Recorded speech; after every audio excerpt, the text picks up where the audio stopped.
Okay, so as we discussed earlier, Scikit Learn is an open source machine learning library which supports supervised and unsupervised learning. And it has a bunch of APIs that we will see in this course, and we will use those APIs to do our machine learning tasks. And those tasks will basically include all those things like pre-processing, model fitting, model selection, evaluation, all those things. And don't worry if you don't know about it, as we will see them, it will become more and more clear. Okay. So first we start with imports. I need pandas and numpy. So pandas for storing the data into a data frame, and numpy for some matrix related manipulations. Okay. The other two imports are for plotting, and I'm not really going to cover how to plot, but I will show you some plots about how the decision boundaries are looking.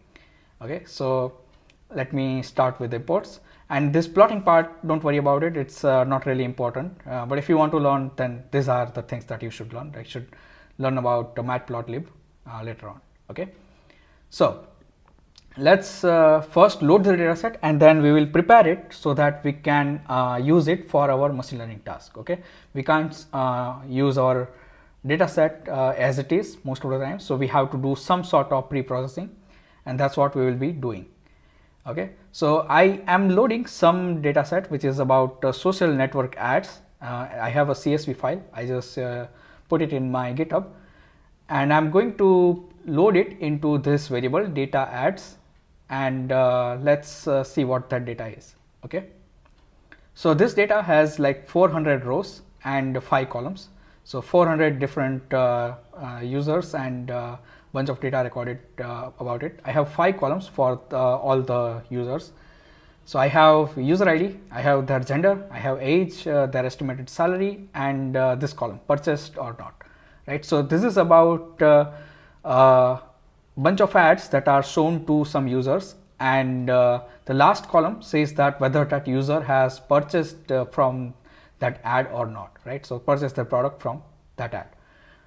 0 means they haven't purchased. I don't see any ones, but 1 will mean that they have purchased it. Okay, and our task is that given these features of this data, we want to predict this last column, right? So user ID is the ID for user. That's not really a we can consider them as a feature, but the other three, like the gender, age, and estimated salary, from these 3 features, I want to predict whether the user will purchase my ad or not. Okay, so for that we will be using machine learning, and let's start with first step, which is encoding. Like, so note that this gender column, it's a string, right? And the other columns are integers, right? Integers, or rather numerical values. And our machine learning algorithms don't really deal with string values as it is most of the time. So what we want to do is we want to convert this string values into numerical values, right? So we can consider assigning one of them to 0 and one of them to 1, and then replace all these males and females by zeros and ones. Okay, so we can do that by hand, or we have with Scikit Learn something called a label encoder, right? So we can import it like from sklearn.preprocessing. We can import this label encoder, and using this label encoder we can convert all these males and females into zeros and ones, right? So that's what we'll do. So I first import it, and then I create this label encoder object and store it in this LE variable. On this LE variable, then I call fit transform function. So that's this used to be like 2 different functions. One of them was fit and the other one was transform. Okay, this I call on this column, which is gender column of this data ads, right? So that's and then I once I do this fitting and transforming, I store it back into the same column. So in a way, like we are doing like some sort of in place replacing. Okay, so let's come back to this fit and transform part, right? So what do these 2 parts do? So fit part will basically do this learning part over here, right? So it will go through this entire data set, and it will figure it out how many different values do we have in this data, right? So in this case we have 2 different values. One of them is female and another one is male. So it will basically order them also in alphabetical order. So first it has this thing called female, and then it will assign it some ID, let's say 0, and then it has this other value which is called male. It will assign them the next value, which is 1. Okay, so this is what the fit function does, fit part does, right? So it will only do this fitting part. It will only create a dictionary, and it will store that this data set has 2 different values, males and females, and I'll put integer values for both of them. It doesn't really replace them in the data, right? So that actually is done by the transform part. So what the transform part will do is that it will go through all these data entries, and wherever it will see a male, it will refer to its dictionary and it will replace it with its corresponding value, right? So male 1, female 0, right? So that's what this transform part will do. Okay, so that's what this fit transform does, and once we do this, our data will be encoded. Let's see how it is done. So there you go. So all the males are replaced by 1 and females are replaced by zeros. Okay, again, like why females are assigned 0, that's because F comes before M, so they sort it based on alphabetical ordering. Okay, now let's separate the features and the target, right? So our features are gender, age and estimated salary, and our target is purchased. So what I'm going to do is my features, I'll store them in this variable X, and my targets, I'll store them in this variable Y. Okay, so this is how I do it. Like in this data frame, there's we call this ilog, and then I select all the rows, and the columns are starting at 1 but ending before 4, right? So this is column number 0, this is 1, 2, 3, that's what I do, that's what I select. I do not select the last column, which is 4, so I stop before 4. Okay, and for the Y, I again select all the rows and only one column, which is column number 4.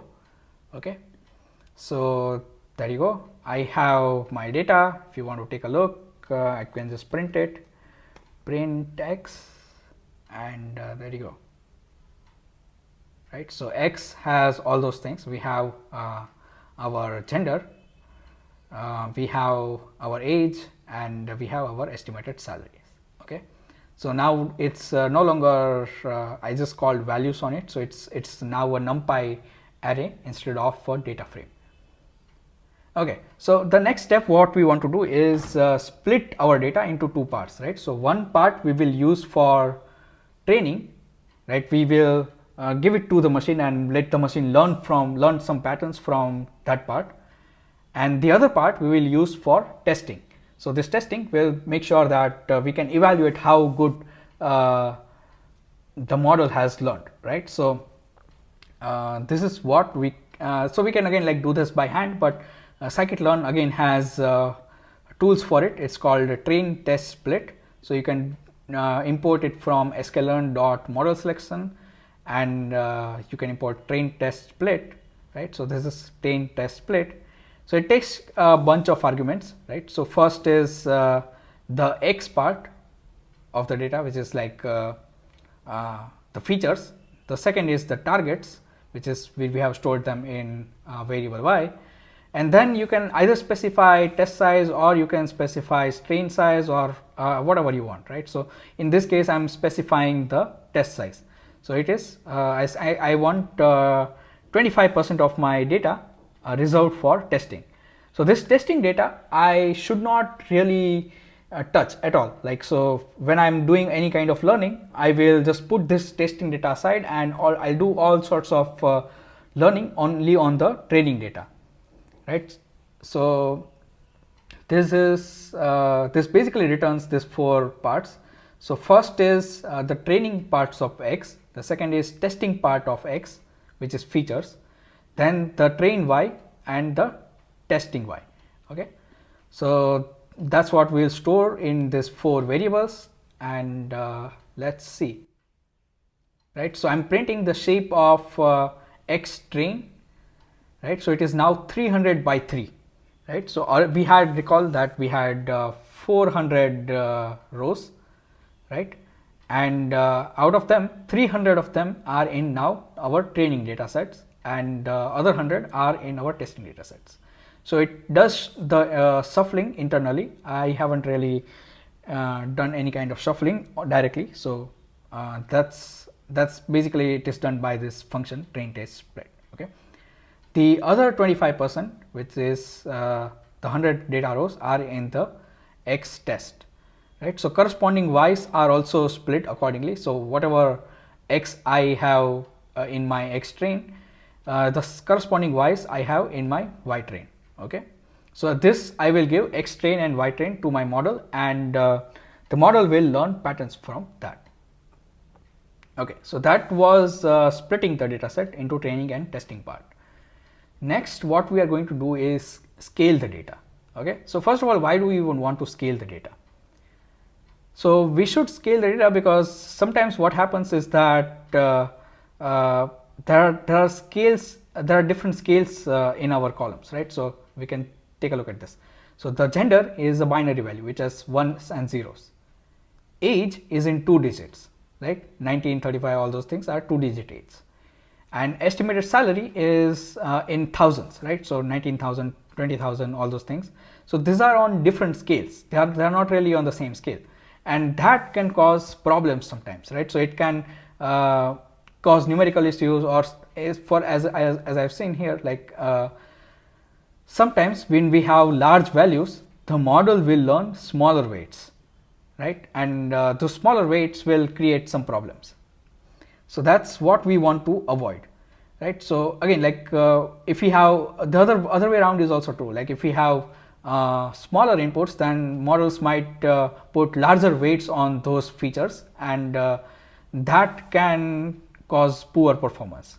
So that's what we want to avoid by scaling it. So let's take a different example for some time, right? So we'll come back to this social ads example in a minute. So let's take a look at this data, that is sample house data. It's a very small data set, just 4 rows. So first column is the number of bedrooms, which is 2315, and the second column is the square feet size of this property, which is in thousands or hundreds, right? So they are again like on different scales. So we want to scale them. So there are 2 scalars with Scikit Learn. So first one is called min max scalar, right? So what it does is that it will compute the minimum and maximum of this data for all the columns, and for every value it will do this thing x, it will do x minus min and divided by max minus min. So everything will be between 0 and 1, right? So that's what it will do. So the transform data here I have stored it in y, right? So if I have 2 here, let's take a look at this example, right? So we are transforming this 1800 over here. So I take 1800, oops, okay, I take 1800, and then I have the minimum, which is 600. So I subtract 600 from that, and I divide it by the maximum minus minimum. So maximum is 2400, and out of that I subtract 600, and that's what I get totally, which is 0.66, right? And with Scikit-Learn we have that scalar and our pre-processing, so which is we can import it from sklearn pre-processing, this min max scalar. Okay, so again we call this create this min max scalar, and just like in the encoder part, we again call it on the fit transform function. On this time we will call it on the entire data set. Okay, so let's see what happens when we do this fit transform. It will, so fitting part, oops, there was an error. Okay, I didn't run this cell, so let's run this cell so that the sample data is defined, and then we do fit transform on that. Okay, so once we have this fit transform, the fit part will compute the max and min and it will store it, and the transform part will do this step, right? So it will subtract min and divide it by max minus min. Okay, so this is what we get, just like we computed. And the other scalar that we have with Scikit-Learn is a standard scalar, right? So if our data is coming from some sort of a normal distribution, then we can also do this kind of a scaling. So it doesn't really put all values between 0 and 1. It can sometimes go slightly above 1, or it can even sometimes go a little bit in the negative side, right? So what it does is it subtracts the mean from the data and divides it by standard deviation. So the transformed data will have the mean as 0. The average value of the transformed column will be 0 and the standard deviation of the transformed column will be 1. So it is, in that sense, it is scaled. Okay. So it's exactly the same things, except that now we are importing a standard scaler instead of min max scaler, and we create the standard scaler and then call the fit transform on this data, and there you go, right? So once we do that, this is how the standard scale data looks like. Okay, so as I said, sometimes it can be negative, sometimes it can be above 1, but it is now roughly on the same scale, right? So earlier it was the scale was very different. Now in the min max scaler and in the standard scaler, the scale is roughly similar. Okay, so should you normalize or standardize? It's not really a big question, right? You can basically do either of those two things. It really doesn't matter. So I'm not really going to touch this point a lot, but like in general, if you estimate that your data is coming from a normal distribution, then you can use standardization. Otherwise, you can also use normalization. Okay, so the min max scaling is, we can just call it normalization, right? So the important part is that we want to convert the data into a scale which is roughly same scale. Okay. Now let's come back to our data, which is which we stored it in xtrain, right? So this time I am doing standard scaling. You can also do min max scaling if you want. So I created the standard scaler. I store it in scx. So on the training data, I am calling fit transform, right? So it will learn what is the mean and standard deviation from the training data, and it will do the transformation part. But on the testing data, I'm only calling transform part, right? Why? Because I don't want to really see what the test data is. But since I transform the training data and I'm going to train my model on this transform data, I should also apply the same transformation, exactly the same transformation on the testing data, right? So why I'm not calling fit on the testing data is because if I call fit, then this fit will actually go through this data set and it will try to compute the mean and the standard deviation on the testing data. And in a way, I'm basically saying that my model or my process has seen some parts of the testing data, which is not really a good idea. It's like cheating in the exam, right? So I'm basically seeing some questions from the exam, and that's not really a good idea. So on the training data, I will always call fit transform, and on the testing data, I'll only call the transform, right? So this with the encoding, it was kind of fine because we only had the two values. So we really needed to do fit transform on the entire data set, but all sorts of this kind of scaling and other pre-processing, we should go use fit transform on the training and transform on the testing data set. Okay, so that's what I'm doing, and let's actually even print them, right? So print x train CLF to see what the transform data looks like. There you go, that's our transform data, right? So now everything is in the same scale. So if you actually compute the mean of all the data, then it will be 0 all for each column, and the standard deviation for each column will be 1.